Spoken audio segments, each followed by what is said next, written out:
What's going on, everyone? It's Kelvin from Project Tech Gaming, and for this game of the week, I played Returnal. Now, a little bit different than what we normally do, right? So you kind of see me sometimes on like the bottom left-hand corner there, or this side, I should say. So basically, I just kind of play the game, and then you kind of see the screen. This time I'm going to be a little bit more different. I'm going to change it up a little bit, see how this works. I'm actually going to go into more of a deeper dive into the game and just kind of give you my perspective of what I'm feeling a little bit as far as like what I've played. We do that a little bit more on the podcast, but for this video, we're going to go into a little bit more of a deeper level. And I did play a hefty amount of it. Typically, we don't play too much of the game, maybe like half hour to 40 minutes. This time I actually played 2 hours of the game. So that was a hefty amount of time that I got my hands on. And yeah, let's just check it out. So basically, this is Returnal for PS5 exclusively, made by Housemarque. And this is actually a roguelike third-person action-adventure game. And it's really good. It's surprisingly good. A little backstory with me, I never really played a roguelike game. I think the last one that I played, the most recent one I played is Hades on my Switch. And honestly, I never really knew what a roguelike game was. I had no idea what that really was up until Hades. So when I'm playing the game, I'm like, what the hell is this? Why do I keep dying and going back from the beginning, starting all over? Like, this doesn't make any sense. And then upon, doing some research, I noticed that, this is the type of game style that they're going for. So this was a little bit different for me, and I'm like, all right, I played about 45 minutes of Hades, and I was like, nah, it's not for me. I'm not really feeling it. And I kind of stopped playing it. So I was a little skeptical playing Returnal, because I knew it was kind of the same kind of feel to it, right? It has a roguelike atmosphere to it. So I didn't really know what to get myself into, and I didn't even know if I wanted to get the game, to be honest. So playing the game, let's just get right into it. Playing the game, it feels amazing. First of all, like the controls of the game are very tight, and once you get into it, it's very fast paced. You start off, basically you're crashing into this like kind of apocalyptic world, sort of, but it's like alien invaded, and it's just very creepy in itself. It kind of reminds me of Dead Space in a way. What you really notice first off, even before you start actually getting your hands on the game with the cutscene in the beginning, you'll notice that the haptic feedback in this game is spectacular. Like, you start feeling the raindrops on your controller, and each raindrop you start feeling like the little drips on each part where it falls. So it's really it kind of gives you that immersion that you really want and you're looking for a game like that. So once you start off, you're basically just going into these different levels in this world, and you're just kind of basically equipping or getting the best equipment that you can in this game, just to kind of stay alive and progress into the levels. So as you're moving forward, you're upgrading your weapons, you're upgrading your suit, you're grabbing these parasite-looking things that kind of help you along the way, but they can also be beneficial, but also detrimental. It can benefit you, or it can actually hurt you in a way. So as I first started off with the game, I'm just trying to shoot these enemies, and I'm getting some experience. I'm also getting some levels with my weapons, and then I'm starting to notice kind of the theme of this game, where you're just upgrading a lot of your stuff. And the purpose of upgrading your weapons and your suit is to progress through the game, and then to finally beat the boss in that level, and then to continue progressing. Now, obviously, if you die, this is a roguelike game, right? So you're starting from the beginning. So where you crashed your ship is where you start off the game again. So that can be a little frustrating, but there's certain things that kind of keep you in the loop. So there's key items that you actually keep. You don't actually lose when you die. Things like your melee weapon, or artifacts that you pick up as well, that are obviously, if you pick them up, you've already got them, so you're good. But there's things that you lose, like health. For example, if you upgrade your health to a certain point and you die, you're gonna have to probably start over and try to upgrade your health again. But it may seem frustrating, to be honest. It may seem really frustrating, but it's actually pretty cool. Like, you feel that sense of like, okay, I want to keep going. The 2 hours that I played in this game, I didn't get far. Like, I'm gonna be honest, I did 2 hours of this game, and I didn't even get past the first biome.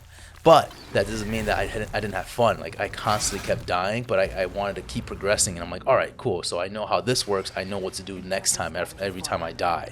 So it's just, it kind of gives you that like rush feel, almost like Bloodborne, if you want to think of it that way, where you're playing Bloodborne, you die, you have to start all the way from the beginning there, but you know, like, okay, I want to keep going because I know how to beat this boss. It's not, it's like there's definitely a way to beat this person. You just have to figure out how, and that's how this game kind of plays, and it's very addicting in that sense, So I had a really good time playing this game, and I'm actually really itching to play this game again because I haven't had the time to play it ever since. I had a blast.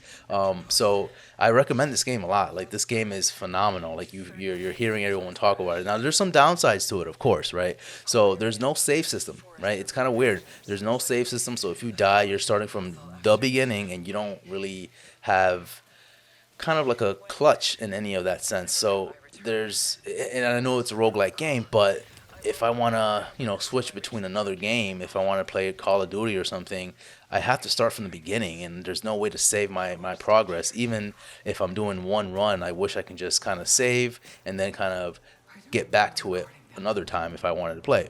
I mean, I know I can shut off my put my PS5 on rest mode and then continue back where I started, but if I want to play another game, or if my game crashes for whatever reason, I'm kind of shit out of luck in that sense. So there's, that's kind of like the only issue that I've really had with this game, because everything else is great. The weapons feel great. There's some weight to them. Again, you feel like there's a sense of speed in this game, like you're running back and forth, dodging enemies. These are the people, this is Housemarque, so these are the people that made like Resogun and Dead Nation. So you're kind of doing a lot of the bobbing and weaving, and trying to kind of get your weapons to the ultimate level that you can, so that way you can progress through the levels, and it just feels good. Like, I can't stress that enough. It feels really good when you play this game. An addicting matter to it too. So I definitely recommend this game. If you haven't checked this out, it's on PS5. Go check it out. It's a phenomenal game.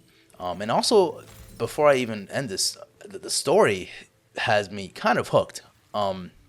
So just like you're playing the game over and over again, right? Every time you die, the main character of this game, she's constantly dying, right? So the story revolves around her crashing into this world, into this planet, and she's reliving, or she's noticing there's dead bodies around, and she's noticing that is in fact her, that she sees herself dead, and she's noticing that she's constantly dying and constantly reliving that same planet over and over and over, and that's kind of like what the story is revolved around on, and you want to understand how and why that's happening. It's kind of fucked up, right? Like, you're just reliving your death over and over. You just die different times in different ways, but you're coming back to the same planet, and you're going back to the same place that you died.